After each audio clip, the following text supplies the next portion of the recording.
The night she knocked on my door crying, I realized I had never truly known the girl who lived just a few steps away.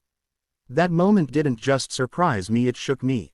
She stood there shivering, her eyes red, her voice completely gone, like something had drained the life from her. She had always been the quiet, gentle girl next door, the one who smiled politely but never spoke more than a few words. I had seen her grow up over the years, always carrying a calm, warm presence, always walking with her headphones on, lost in her own small world. Yet that night, when she appeared at my door trembling like a leaf in a storm, everything I believed I knew about her felt like a lie. I let her inside without asking anything. She sank into the corner of my couch like her body could no longer carry her emotions. She covered her face with her hands as if hiding the pain would make it disappear. For the first time, I truly looked at her, not as my neighbor's daughter, not as the quiet girl in the balcony, but as a human being completely shattered. Her breath was uneven, her shoulders shaking, her fingers digging into her palms. I whispered softly, asking if she was okay, but she shook her head slowly, almost terrified to speak. Minutes passed in silence, but that silence said more than words ever could. I remembered how she would always be in the balcony every morning when I left for work. I never thought much of it, but now those small glances, those shy smiles, those moments she quickly looked away suddenly felt different.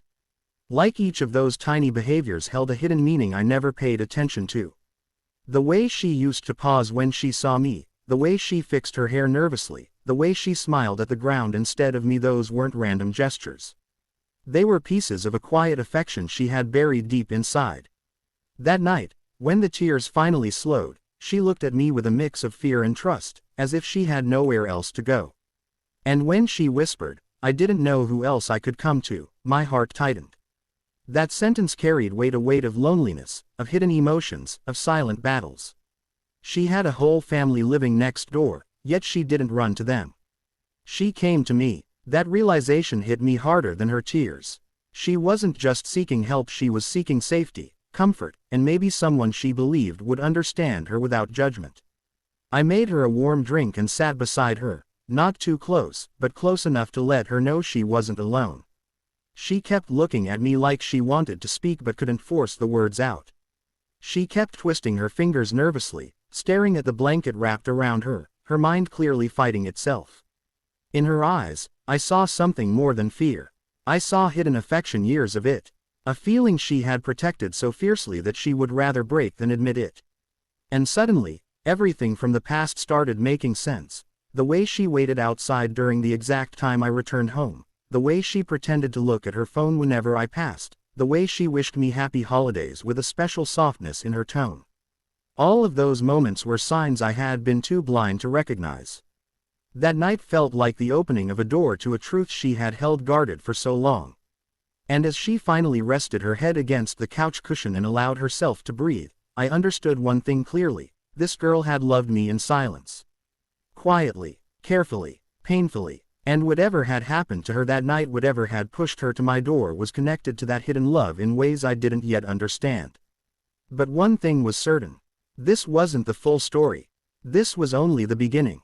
The next morning, sunlight filtered softly through the curtains, and she walked toward the kitchen with slow steps, as if every movement carried the weight of an entire night's emotions. She looked exhausted but calmer, her hair tied loosely, her eyes still swollen from crying. I was making tea when she stood quietly beside the kitchen counter, holding the cup I handed her with both hands like she needed its warmth to stay steady. Her silence wasn't awkward, it was heavy, thoughtful, and strangely intimate. After a long pause, she whispered, "I'm sorry for last night." But I told her gently, "You don't have to apologize. You're safe here." When she heard those words, something softened in her expression. A tiny breath of relief escaped her, and she took a small sip of tea before leaning against the counter. She didn't look at me directly, she looked at the floor like she was searching for courage. Then she said something that caught me completely off guard. "I've known you for so long, but I never had the courage to really talk to you." I smiled slightly and said, "We live right next door. It wouldn't have been hard to talk." She shook her head and replied, "No, I mean, I liked you more than I should. And that made it harder." Her voice trembled a little, and for a moment I couldn't react.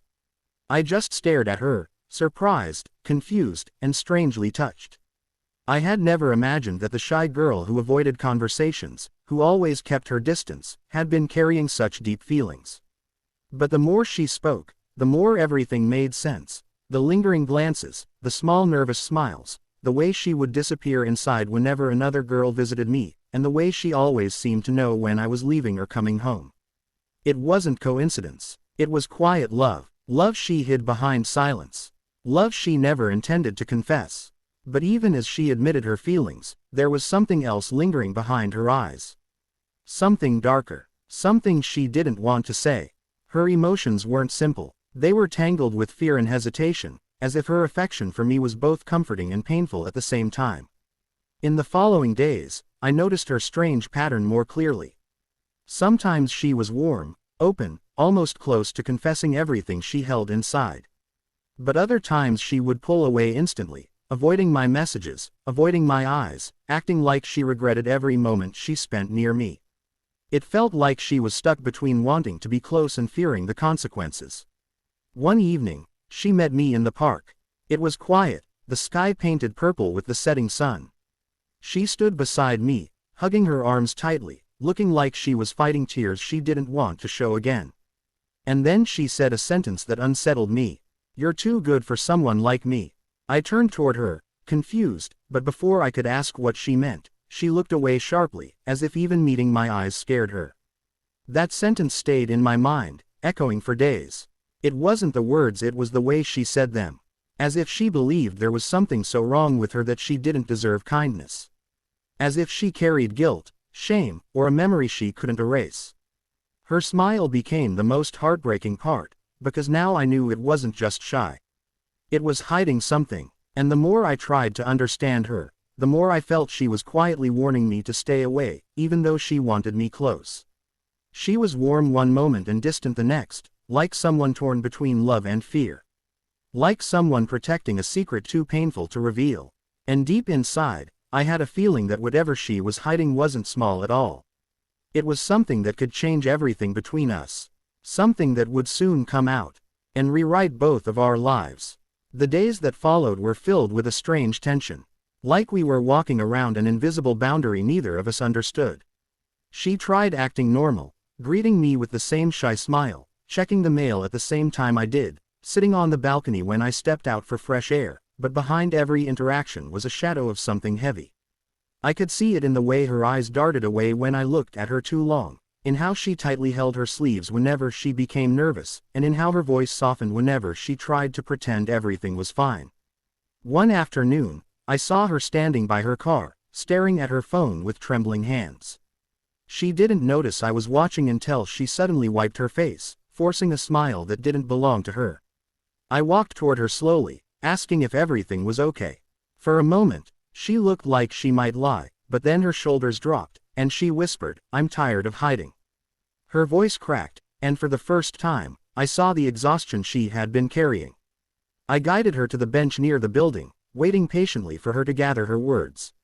She kept staring at her hands like they belonged to someone broken. Finally, she whispered, "There's something you should know, something I should have told you a long time ago." Her voice shook, and my heart tightened at the seriousness in her tone. I didn't rush her. I just watched her fight the war inside her. After a long pause, she finally said it. "Before you moved here, before we were neighbors, I went through something." She swallowed hard, eyes glistening. "Someone I trusted hurt me." The silence that followed was heavy and cold, like time itself had stopped breathing. She wasn't crying, but her eyes held memories that were darker than tears. She kept speaking in a quiet, numb voice. "It changed me. It changed everything. I didn't trust anyone for years. I couldn't let anyone close. And when you moved next door, it scared me how safe you felt. How much I liked you." Her hands trembled as she continued. "I was afraid that if you knew my past, you would look at me differently." She wasn't talking about embarrassment. She was talking about pain, deep pain that reshaped her entire world. She said she kept a distance because she believed she wasn't worthy of kindness, of comfort, of love, especially love from someone she admired. And suddenly, all her strange behavior made sense. The way she pulled away when she felt too close, the way she panicked when I showed concern, the way she said I was too good for her. She wasn't rejecting me, she was protecting herself from disappointment, from judgment, from repeating history. I wanted to tell her it didn't matter, that her past didn't define her, but I could see she wasn't done. Her voice trembled more as she spoke. The reason I came to you that night, the reason I was crying was because the person who hurt me tried contacting me again. Her breath hitched, fear flashing in her eyes. I didn't know what to do. I panicked, and the only place that felt safe was your door.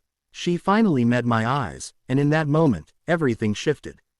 I realized she wasn't weak. She wasn't broken. She was a survivor who had been fighting alone for far too long. And even though she carried scars, she still had the strength to love, even silently, even painfully. I wanted to protect her, to tell her nothing from her past could ever change how I saw her, but she lowered her gaze and whispered, I didn't want to drag you into my mess. That's why I stayed away even though I didn't want to. Her confession hung in the air, raw, fragile, and painfully honest. And I knew then that the secret she carried wasn't just a story, it was a wound she had been hiding behind her smile for years. A wound she no longer wanted to face alone. After that day, something between us changed, not in a dramatic or sudden way, but in slow, gentle shifts that made everything feel different. She didn't hide anymore. She let herself be honest, even when her honesty came with tears or silence. We started talking more, sometimes in long conversations that stretched late into the evening, sometimes in short, quiet moments that spoke louder than words. She told me about the fear she lived with every day, the anxiety that kept her awake at night, the nightmares that reminded her of the past she wanted to forget.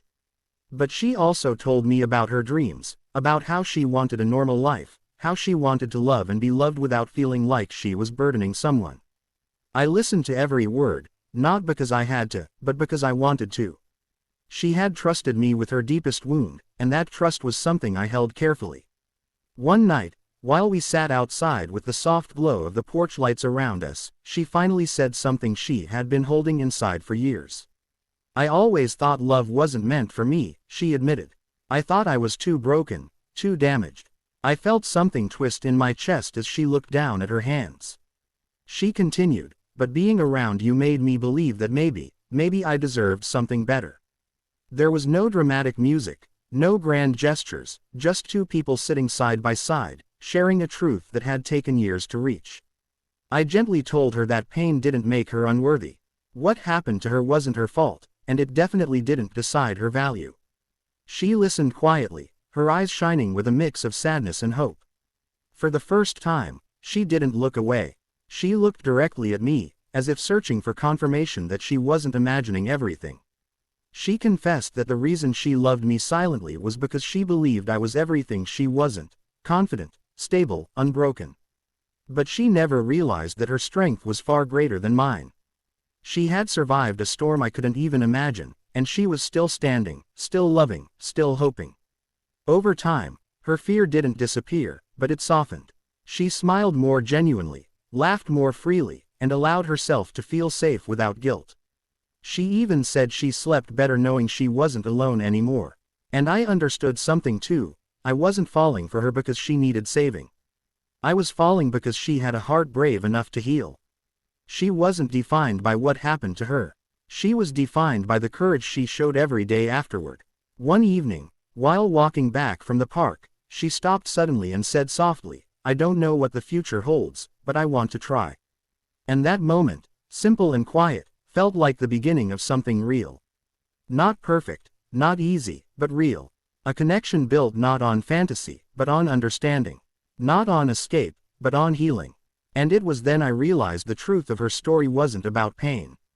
It was about survival, about finding strength in vulnerability, about trusting again after trust was broken, and about loving again after love once hurt. As she slipped her hand gently into mine, unsure but hopeful, I knew we were stepping into a future neither of us planned but both of us needed. And it came with a lesson I will never forget. Moral lesson: sometimes the people who seem the quietest carry the loudest battles inside. And the greatest act of love you can offer someone is not to fix them, but to stand beside them while they heal.